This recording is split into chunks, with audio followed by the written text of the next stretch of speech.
Today's coverage of the 2022 winter meetings from San Diego, California on MASN All Access is brought to you by Toyota. For legendary safety and reliability, choose Toyota and let's go places. Thanks. Welcome everybody. Before questions, I'd like to announce with a lot of excitement on our part that we have officially agreed to terms with free agent right-handed starter Kyle Gibson. It's a straight one-year contract for $10 million. This is a guy that's thrown 1,500 some innings in a 10-year major league career. Just took a trip to the World Series with the Phillies. Tremendous reputation around the league as a leader, but also the type of linchpin that I think will benefit our young pitching staff quite a bit in the rotation. Projects to cover a lot of innings and a lot of starts for us, and he's a guy that keeps your team in ball games. He's got 6 pitches, really knows how to pitch and mix them, plus changeup. He's a guy that our pitching department thinks can help tap into a new gear and have a great season with us. He was an all-star in 2021, and I think he's somebody that projects to have a really nice season for us next year, and we're excited to officially have him on board. Mike, $10 million was obviously the amount for your decision with Jordan as well. What made Kyle someone to give that amount to versus Jordan? Yeah, I think that, we targeted Kyle. He was a priority for us. I think our jobs as front office evaluators is to look at what we think is going to happen in the future. And not what somebody's baseball card numbers were last season. And we saw a lot of things to us that project well into the future for Kyle. And like I said, I think he's going to have a really nice season for us, and it's a really good fit. And it puts us in a position of security with our rotation, our pitching staff as we proceed through the rest of the offseason. So it's nice for us, from my point of view, to have him in the fold already at this early juncture. Because this is a similar pitcher to Lyles, does that mean now that you guys are out on Lyles? No, I think that we're trying to bring in at least one more major league starter. We'll see what happens. I mean, I can't predict the future or guarantee anything, but it's definitely on our wish list to get another veteran major league starting pitcher, and anyone who's out there that is a free agent is on our wish list in some way, shape, or form. So we'll just have to see where the market goes and what we decide to do and what comes to us. Is this other pitcher you'd like to get somebody you would project more as a top of the rotation type, or is this could this play out in camp? Yeah, we'll see. I think we're going to look for acquisitions that make sense for us. And there's a lot of activity out there right now. We've seen some really big news today. I think we have to have different plans in place and different avenues of targets that we're looking at. And I just don't really know. I just know that we want to get another pitcher at least at some point who we feel like we can pencil into the rotation, whether it's the opening day spot or in the top 5 somewhere. I don't know yet. Some of the names that you've been linked with have accepted the qualifying offers. As much as you covet draft choices, how much would you take that into consideration? It's just something that we factor in. I mean, it's not going to make us turn away from anybody. We have ways, evaluative lenses of kind of factoring in, trading off a pick, which in our case would be a 3rd-round pick for signing a guy like that. You don't love giving up a 3rd-round pick, but I don't think it's any type of non-starter. And fortunately, we've got a great farm system right now, so I think that would put you in a little bit of a position of comfort with versus a team that didn't feel like we were using our minor league spots well. I mean, we've got guys up and down the system getting repetitions, and it puts you in a little easier mindset if that does end up being the case. So many young guys, just how important was it to you to bring in a veteran like Kyle to kind of serve in that role? I think it was a must for us. I think we saw what Jordan did last year in that same role, and I think we needed to come into the season with somebody, at least one player like that again. You know, we have a lot of really talented starters. None of them, I think, pitched more than 120 or 125 innings last year, these young guys coming back. And so that was a big area of insecurity, to be looking at a list of young guys. You're going to want to be taking care of their arms a little bit. You're going to expect some uncertainty going forward, just given the lack of experience. And I think that you know, the innings and the career stability that Kyle brings is a good fit in that regard. With where the organization is now, how comfortable are you with the idea of a long-term deal for a free agent, or one-year deal is a little bit more comfortable with for where you are right now? Well, I think that we got a young team right now that has a lot of positional flexibility and a lot of athleticism, and we got a lot more coming in AAA and below AAA in the minor leagues, and I think it puts us in a position where maintaining some of that flexibility is nice, because we see a lot of the players that are already in the organization as forming a core, and not just any core. I mean, these are guys that play up the middle, defensive premium positions, and we've got a lot of those guys in the organization already. So I think it puts us in a position where we're kind of looking to build around and supplement that group in the short term, not block too many of those guys as we see where exactly their career arcs go over the next year or two. So I do think, you know, we're going to want to take advantage of the fact that we've got this positional group that we have right now in the organization, and I think it allows us to be a little bit choosy. They're alluding to news today, and obviously, you know, Verlander signed, and it's a lot of money as part of that. And pitching is something that you kind of, you know, obviously feel is a need. Given what that cost is and what the projected cost might be on some of these other guys, do you think that you'll end up with a free agent pitcher, or do you think filling that need might come more so via trade? Well, I mean, we just signed a free agent pitcher. We're going to try to sign another one, but I you know, a major league acquisition via trade is a wide open possibility. I mean, we're working on that right now.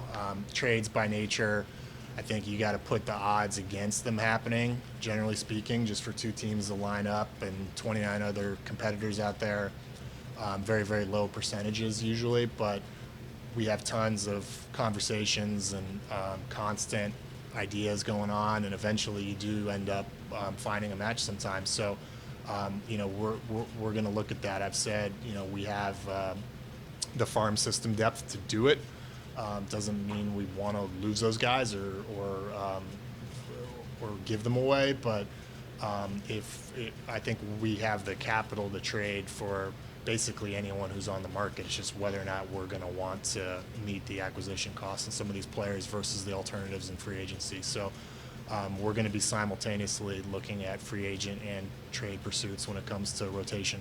Are you concerned the finances might push you more to that avenue if they, you know, if they are maybe more than you want it to be in the free agent market? I don't know that that would be the reason for it. I think that if it does happen, it's because we like the idea of trading prospects for a pitcher that you're, you know, maybe getting for 2 or 3 or even 1 years, and it just all lines up. I don't know that would cause us to go the trade route. We're just trying to find a good deal for us, whether it's trade or free agency.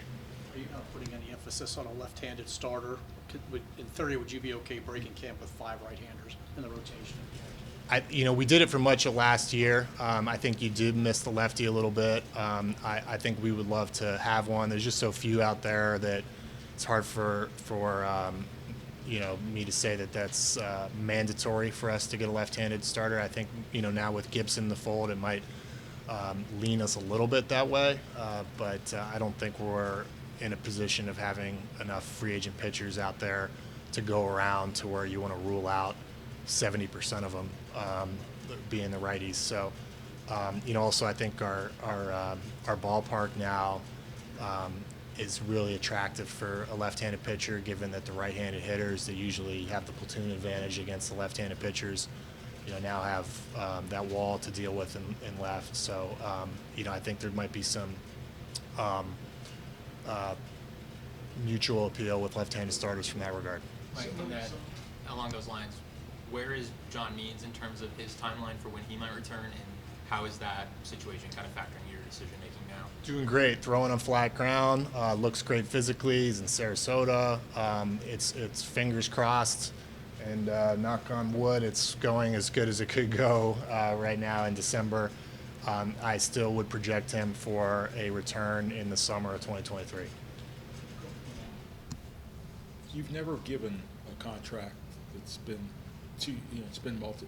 multi-year, and a lot of these pitchers that people have talked about are saying, well, they're going to have 3 or 4 year contracts. Would you be comfortable giving a 3 or 4 year contract to one of these pitchers? I think it all depends. I mean, we've had conversations already and offers already that have been more than 1 year.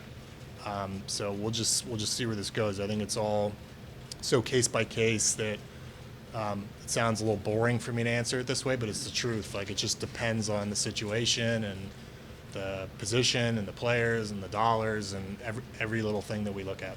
What do you like about Franchi Cordero and Lewin Diaz? Why'd you want to bring them in? It's good fits for us. We've got Ryan Mountcastle at first base, big right-handed bat, obviously. He's not going to play 162 games, and nor will he play 162 out in the field. So we're kind of looking for some left-handed depth bats, guys that'll be able to come into camp and have a shot to compete and break or provide depth during the season, provide us some flexibility if there's injuries.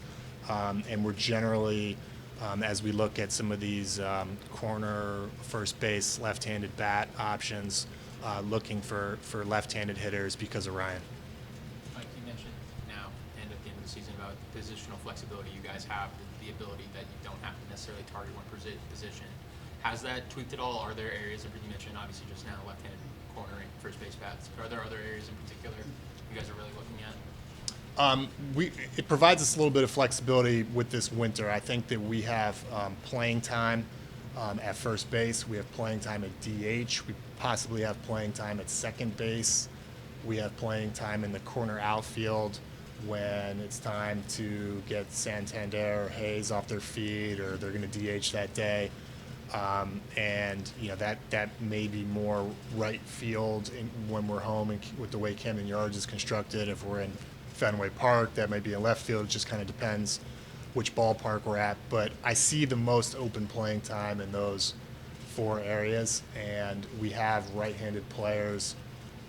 Urias projects to play a lot of second base with the current roster construction. Obviously, Mountcastle is the primary first baseman, Hayes being a righty. So I think left-handed bats probably fit a little bit better for those needs right now, but it could come in some different shapes or sizes. Would you like a bullpen arm as well? Are you looking at all? Yeah, I think right now we're definitely checking into any opportunities on the bullpen market, but it's something that we're a little bit more comfortable waiting and seeing how the market develops there, and concentrating on some other targets, specifically on the starting rotation, kind of seeing how that, if we do get another starter, how that ripples for the rest of the staff. We've got some young pitchers that could possibly, if they don't make the opening day rotation, could slide into the bullpen. So definitely would not rule out a bullpen acquisition, particularly of the veteran variety with our young group. But fair to say, as I sit here today, we're probably having more conversations on position players and starting pitchers. Would you characterize the starting pitcher still, even with the Gibson acquisition, would you characterize that as your number one interest? I think so, just because of how fast this pitching market seems like it's going. And, pitching is something that all 30 teams are always looking for, whereas with position players, there's only certain roster fits at any given time. So, we'll see. Stuff has a weird way of changing on you overnight at the winter meetings. But, we're definitely we've been very aggressive talking to the free agent starters that are out there. We had Really great Zoom calls with Brandon Hyde, Chris Holt, Ryan Klimek, Darren Holmes has been involved, me. So our whole pitching department, we've had a presentation for each guy. They've been really good, and we've cast a pretty wide net. How has that process kind of changed? Obviously, you guys are playing a different game, so to speak, than you were when you first got here, but how has that element in terms of pitching guys, making a pitch to pitchers kind of changed? Yeah, I think it's a really easy conversation for us now, and it seems to have left an impression. I mean, we've got a pitcher's ballpark now. We've got a great pitching program, a great analytics department that provides resources for our pitching coaches. We've got a great medical staff, all that infrastructure that you'd be looking for as a free agent pitcher. And on top of it, we've got 4 Gold Glove caliber defenders at catcher, shortstop, third base, and center field, and that's not counting Gunnar Henderson, who's an impact defender. So there's really a lot there, I think, for a free agent pitcher. I think it was a big goal of ours when we made the alterations of the ballpark, that this was part of the strategy, because getting pitchers on good one-year contracts has always been difficult for the Orioles, mostly because of the ballpark. And now we find that this is a very attractive place for a guy like Kyle Gibson, who maybe didn't feel like he lived up to his potential ERA-wise last season, and wanting to rectify that. We were his top choice. Is there a sense of how many Zoom meetings, conferences you had with pitchers? We know obviously there's one that's been reported, but how many can you tell us? I would say 8 or so far. Would you imagine that'll also continue, or? Yeah. Yeah, I know we're still plugging away with those. As we go. Yeah, with Gibson, you mentioned projectability and your staff seeing things where he can improve. You also mentioned he had 6 pitches. So do you see that 6 changing, or his usage changing? And have you had conversations with him about that yet? First of all, I think he had a lot of bad luck last year. Like I said, we got a great defense and a more forgiving home ballpark. I think that's going to help him. But I do think we have some thoughts about sequencing that we're hopeful will be helpful for a guy with the wide array of pitches that he has. I would say that would be the main area. Right, so more sequencing than lessening or increasing usages of individual pitches? In this particular case, I guess so, but that's always something that our pitching department is doing, throttling up or throttling down individual pitch frequencies, or just helping maintain the quality of the stuff itself, or possibly improve it. But I think in his case, a guy with his pitchability, the command that he has of these 6 different pitches, there's a lot of open opportunity to make some improvements in sequencing. We discuss liftoff. How much payroll flexibility do you have to, I guess, push toward whatever liftoff might be, how steep it might be? Yeah, I rattled that word off in Texas. I feel very organically that is what I meant, and I mean that I think that this team is going to continue to get better from this point forward. We're sitting here with this young nucleus that's extremely talented, that's going to be here for a long while. We're sitting on the #1 farm system. We've got a roster and a payroll that we can custom build over the next few years, because right now we don't have any long-term contracts to build around. And this, not a specific proclamation for we're going to do it all at once in the 2023 winter meetings, but that the next several years of baseball in Baltimore is going to be excellent. And I think that the team is going to continually improve, and we're going to build the business of Baltimore baseball back up over the next several years. So we're on the upswing. That's what I mean when I say that. It's a very exciting time for us. It's been a long time coming and a lot of work getting to this point.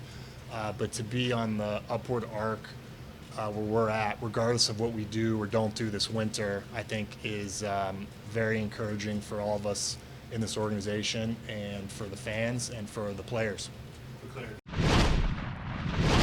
Thanks for watching, and tune in all week to our coverage of the 2022 baseball winter meetings from San Diego, brought to you by Toyota. For legendary safety and reliability, choose Toyota and let's go places.